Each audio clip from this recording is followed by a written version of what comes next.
Greetings and welcome to another video of the Hindu vocab series. Not just another video, actually काफ़ी special video है आज.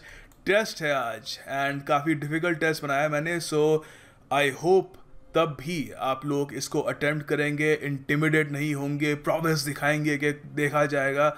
हम उसको attempt करेंगे क्योंकि देखो in the end it's not about how much you score, किसके कितने मार्क्स आ गए, कौन किससे आगे निकल गया.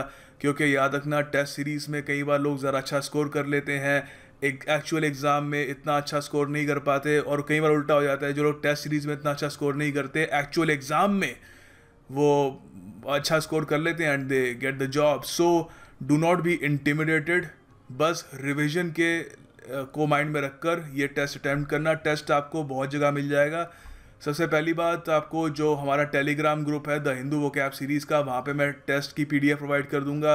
स्टडी IQ के टेलीग्राम ग्रुप में आपको पीडीएफ प्रोवाइड कर दूंगा. उसके अलावा you can also add me on Facebook. ये लिंक है, ये लिंक आप आराम से टाइप करिएगा, मेरी प्रोफाइल आ जाएगी. Add me over there, I will add you back. And वहाँ पर मैं बहुत सारी और चीज़ें आपके साथ शेयर कर पाता हूँ. So it will be beneficial for you as well. And yeah that's pretty much all I have to say. Let's have a look at the quotation of the day. उसके अलावा देखिए आपको टेस्ट जो है वो कमेंट बॉक्स में भी उपलब्ध हो जाएगा.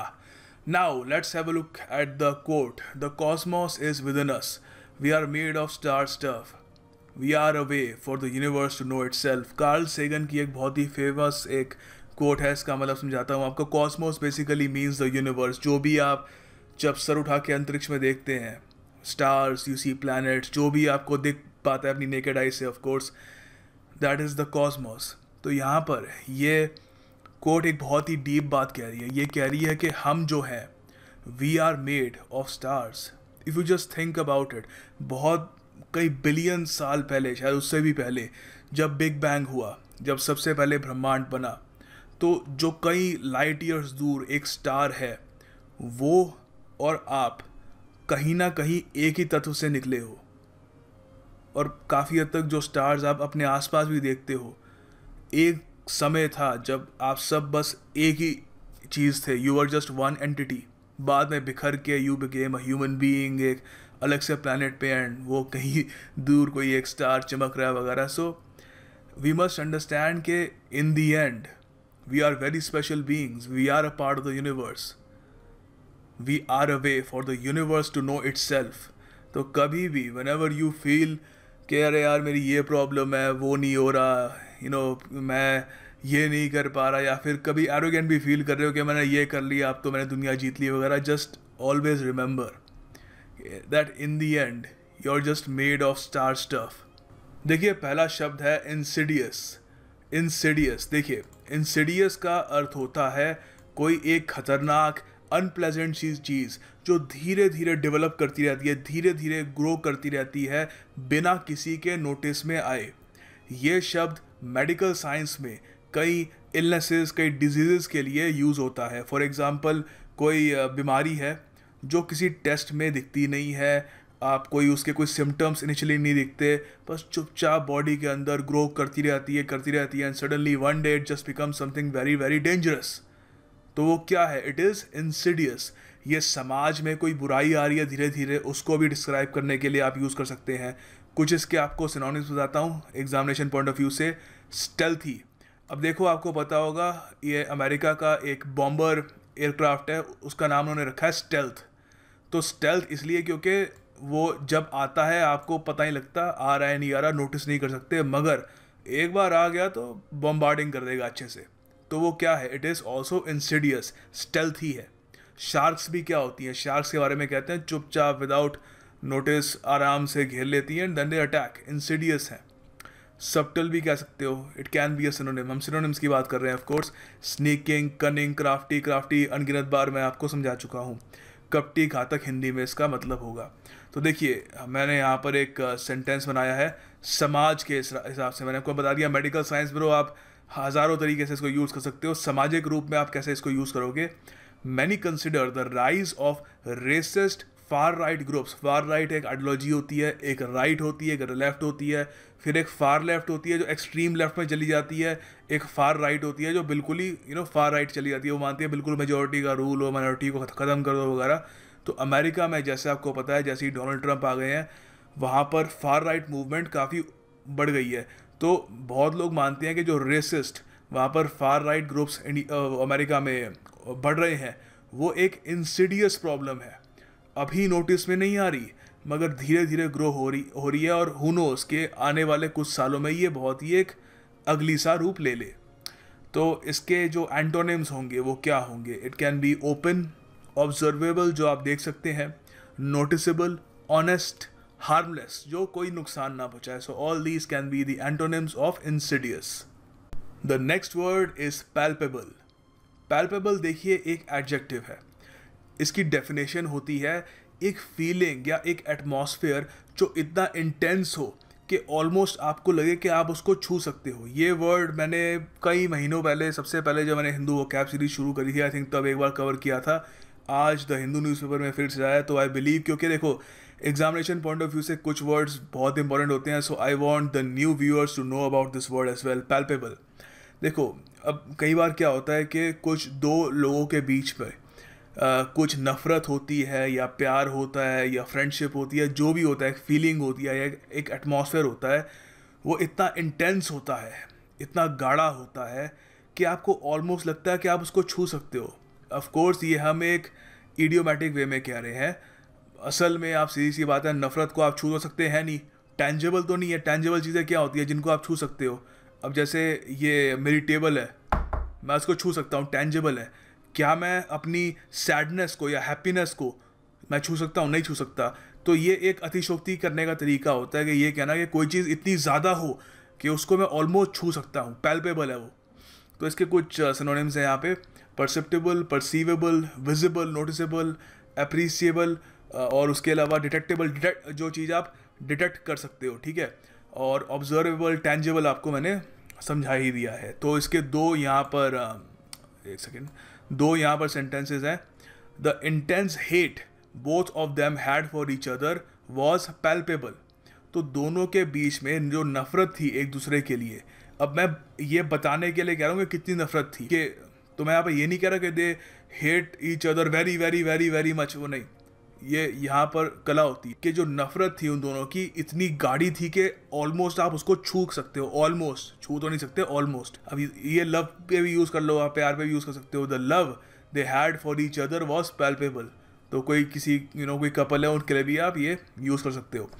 तो जो एंटोनिम होगा वो क्या होगा? पहली बात तो सीधी सी बात है, डायरेक्ट इसका इम्पैल्पेबल, जो आप छू नहीं सकते, जो मतलब जो इतना इंटेंस नहीं है कि आप उसको लगे कि इट इज़ टेंजेबल।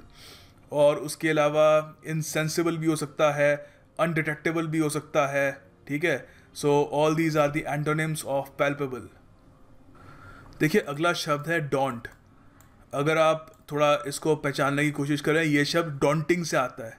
ये बड़ा डॉन्टिंग टास्क दे दिया आपने मुझे, बहुत ही एक तरीके से देखने में बहुत भारी भरकम लगे कि ये तो मुश्किल से हो पाएगा। तो देखो, डोंट एज ए वर्ब, इसका मतलब होता है कि किसी को इंटिमिडेट फील कराना, किसी को एक तरीके से भय दर्शन दिलाना। फॉर एग्जांपल, आप जिम जाते हो, आप चुपचाप अपना कोई डंबल वाला उठा रहे हो, अचानक से एक 6-7 फुट लंबा आदमी मस्कुलर खड़ा हो जाता है साथ में, और बड़ी तेज़ी से जो भी अपनी एक्सरसाइज कर रहा है, तो it feels a bit daunting कि क्या रही है।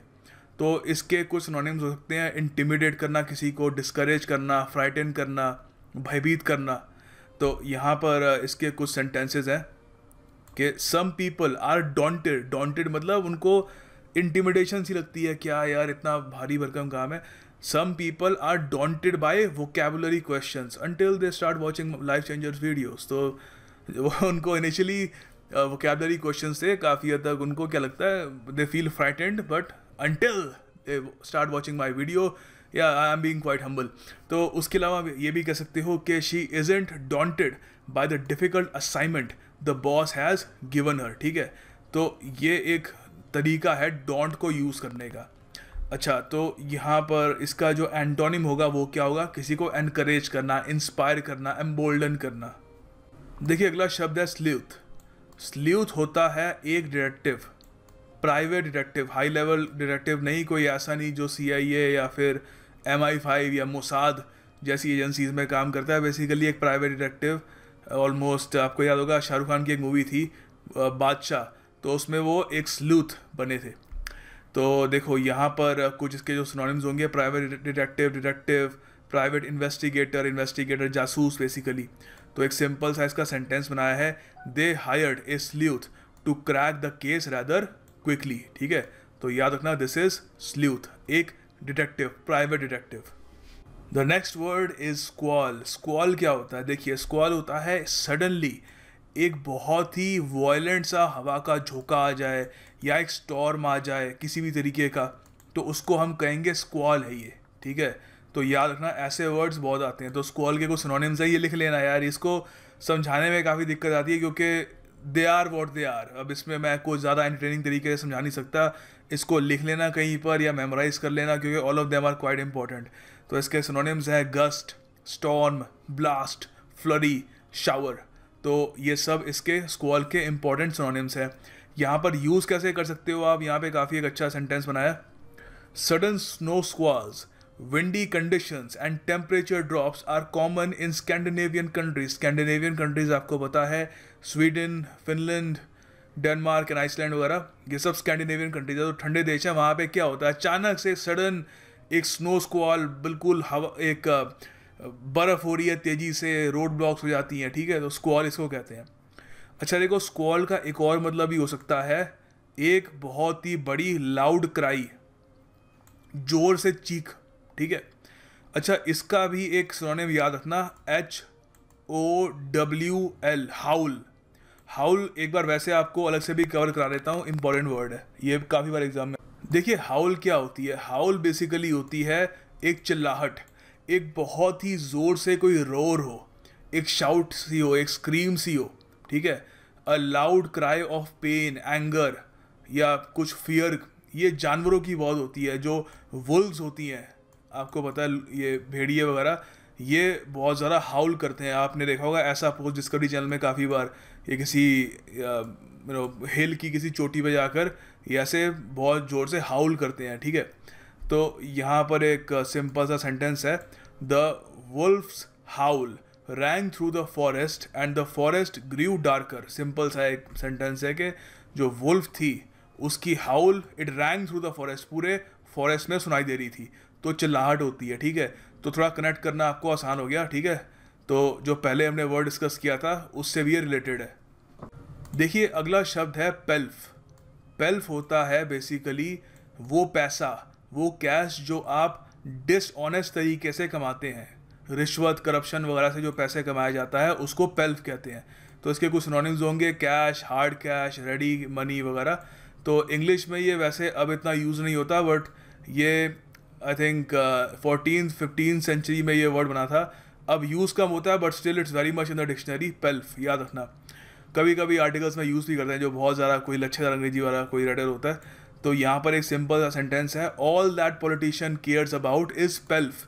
तो उसको जनता की वगैरह कोई फिक्र नहीं है, तो उस पॉलिटिशियन को और क्या चाहिए, बस डिसऑनेस्ट तरीके से कमाया हुआ पैसा, कैश। देखिए अगला शब्द है क्वेल। क्वेल एक वर्ब है। क्वेल का मतलब होता है बिल्कुल डर जाना, ट्रेम्बल करना शुरू कर देना, टू शो फियर, कि डरना, और ऑलमोस्ट विजिबल है कि वो आदमी डरा हुआ है। ठीक है, तो इसको आप यहाँ पर, इसका ये सेंटेंसेस है यहाँ पे, एक सेकेंड, या so I remember quailing in horror when the wolves started howling. है अच्छा है ना, हाउलिंग यूज़ किया पे। एनीवे देखो यहाँ पे पहली बात तो वुल्फ, ठीक है, उसका प्लूरल हो गया वुल्व्स, वी लगाया है, पहली बात तो ये याद रखना। ठीक है, सेकेंड बात, he quelled at the thought of being posted in Afghanistan. तो सीधी सी बात है, कल को किसी की भी जॉब लगती है, उसको ये पता लग जाए कि उसको अफगानिस्तान में पोस्ट कर रहे हैं, तो क्या करेगा, क्वेल करना शुरू कर देगा, he will show fear, tremble करना स्टार्ट कर देगा कि अब मेरा क्या होगा, अनलेस ही इज़ फियरलेस। तो यहाँ पर इसके जो एंटोनिम होंगे वो होंगे एडवांस करना, चैलेंज करना, कन्फ्रंट करना। सीधी सी बात है, जब आप इंटिमिडेट होते हो तो आप दो चीज़ें करते हो, या तो आप क्वेल करना स्टार्ट कर देते हो, यू स्टार्ट शोइंग फियर, या फिर आप जो भी आपको इंटिमिडेट कर रहा है उसको कन्फ्रंट करते हो, उसको चैलेंज करते हो, एडवांस करते हो। तो ठीक है, तो याद रखना क्वेल मतलब to show fear, to tremble, to crane. देखिए अगला शब्द है रप्चर। रप्चर एक वर्ब है। देखिए रप्चर का अर्थ होता है किसी चीज़ को तोड़ देना, सडनली किसी चीज़ को फ्रैक्चर कर देना, क्रैक कर देना। तो यहाँ पर आपको याद रखने में इसलिए आसानी हुई, फ्रैक्चर रप्चर सुनने में काफ़ी हद तक, सॉरी रप्चर, फ्रैक्चर और रप्चर सुनने में काफ़ी हद तक सिमिलर लगते हैं, तो आप थोड़ा याद करें ना। रप्चर मतलब हाँ फ्रैक्चर करना, किसी को तोड़ देना। तो यहाँ पर एक सिंपल सा इसका सेंटेंस है, the streets were flooded after water pipes ruptured. तो वो क्या कर गई, वाटर पाइप्स टूट गई, दे बर्स्टेड, प्रेशर की वजह से, जिसकी वजह से भी, तो उसकी वजह से स्ट्रीट्स में पानी पूरा फ्लड कर गया। तो इसके कुछ सॉरी यहाँ पे सिनोनिम्स लिख दिया मैंने, एंटोनिम्स है ये, इसके कुछ एंटोनिम्स होंगे। टू बिल्ड, फोर्टिफाई करना, सॉलिडिफाई करना, ठीक है। तो याद रखना रप्चर मतलब टू ब्रेक या फ्रैक्चर या क्रैक, और ये इसके एंटोनिम्स है। यहाँ पे सिनोनिम्स आ गया गलती से, एंटोनिम्स है ये। देखिए आगे यहाँ पर दो ईडियम्स है, दोनों लीश से रिलेटेड हैं, तो आपको काफ़ी इसको सीखने में भी आसानी होगी, मेमोराइज करने में भी आसानी होगी। देखो पहला ईडियम है होल्ड इन लीश।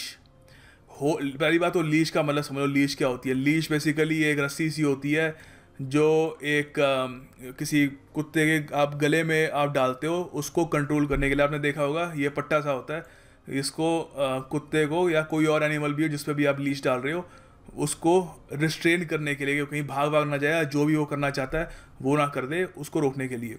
तो होल्ड इन लीश का मतलब होता है किसी को रिस्ट्रेन करना, किसी को काबू में रखना। तो यहाँ पर सिंपल सा इसका सेंटेंस है, as a responsible leader of a party you must hold criticism of party workers in leash. ठीक है, तो जो भी पार्टी वर्कर्स का क्रिटिसिज्म है आपको एक उस पर रिस्ट्रेन रखना होगा। अच्छा, एक तो ये हो गया होल्ड इन लीश। ऐसे इससे रिलेटेड एक और एक ईडियम है, वो भी दिखा। देखो अगला यहाँ पर ईडियम है स्ट्रेन इन लीश। स्ट्रेन आपको पता है एक दबाव सा पड़ना। दबाव कब पड़ता है, जब खिंचावट होती है। तो लीश पर खिंचावट कब होगी, तो कि जब जिस पर लीश बंधी हुई है वो बहुत ज़्यादा उत्सुक है किसी चीज़ को लेकर, कुछ करना चाहता है, कहीं जाना चाहता है वो। तो फॉर एग्जांपल मान लो एक कुत्ते पे आपने लीश बांधी हुई है, तो वो उसके सामने बॉल बाउंस कर रही है कुछ दूरी पे। तो आपको पता है कुत्तों में कुछ एक इंस्टिंक्टिव होता है, जब भी वो किसी बॉल को उछलता हुआ देखते हैं तो उसके पीछे भागना स्टार्ट कर देते हैं। तो बहुत ज़्यादा ईगर होते हैं, उत्साहित होते हैं, इम्पेशेंट होते हैं वो, कि उस बॉल को पकड़ना है। तो वो भागने की कोशिश करेंगे, तो आपकी जो लीश है उस पर क्या पड़ेगा, स्ट्रेन पड़ेगा, खिंचावट आएगी। तो स्ट्रेन इन लीश मतलब to be eager, to begin और डू समथिंग, बहुत ज़्यादा इम्पेशेंट, एंथुजियास्टिक, एंशियस होना कि कुछ करना है मुझे। तो यहाँ पे दो इसके बहुत बढ़िया सेंटेंसेस है। The creative energies and entrepreneurial spirit of the Indian people was straining at the leash when the economic reforms were introduce. तो जो एक तरीके से जो हमारे जो बिजनेसमैन है, जो या जो बनना चाहते हैं बिजनेसमैन, उनका जो एंटरप्रेन्योरियल स्पिरिट था, इतने ज़्यादा वो इम्पेशेंट थे, एंथुजियास्टिक थे जब इकोनॉमिक रिफॉर्म्स पहली बार आए कि अब बस आने दो, बस हम भी अपना बिजनेस खोलेंगे। ठीक है, तो यहाँ पर अगला जो यहाँ पे सेंटेंस है, उसके अलावा अगला सेंटेंस है I am straining at the leash to find out the final release date. तो कुछ भी डाल लो यहाँ पे, find out what happens at the end of the movie या जो भी है। तो मतलब आप बहुत ज़्यादा इम्पेशेंट हो, यू आर एंथुजियास्टिक। तो this is strain eight the leash. Finally the task of the day, आपको सेंटेंस बनाना है क्वेल पर। क्वेल पर, क्वेल्ड, क्वेलिंग, जैसे आपको सही लगता है उस पर आप सेंटेंस बना सकते हैं। एंड सेंटेंस बनाने का मन नहीं कर रहा तो जो लोग सेंटेंस बना रहे हैं, please do encourage them because they are doing a tremendous job, not just for themselves but for others as well. So thank you for listening to this entire video, if you did that is, and yeah, I will see you tomorrow. Test attempt ज़रूर करिएगा, जितने number आते हैं बढ़िया number आते हैं, don't get too arrogant. कम number आते हैं डिमोटिवेटेड फील मत करना, इट इज़ जस्ट ट्रेनिंग। ठीक है, असली जो जंग होगी वो एग्जामिनेशन हॉल में होगी, कंप्यूटर पे बैठे हुए जो आप क्लिक कर रहे होगे उस वक्त, वो मेन चीज़ है। इस वक्त इसको बस प्रैक्टिस के रूप में देखिए और प्रैक्टिस ज़रूर करिएगा, बिकॉज आपको याद है कि practice will make you perfect. So keep on practicing, keep studying, and you will succeed. I'll see you tomorrow.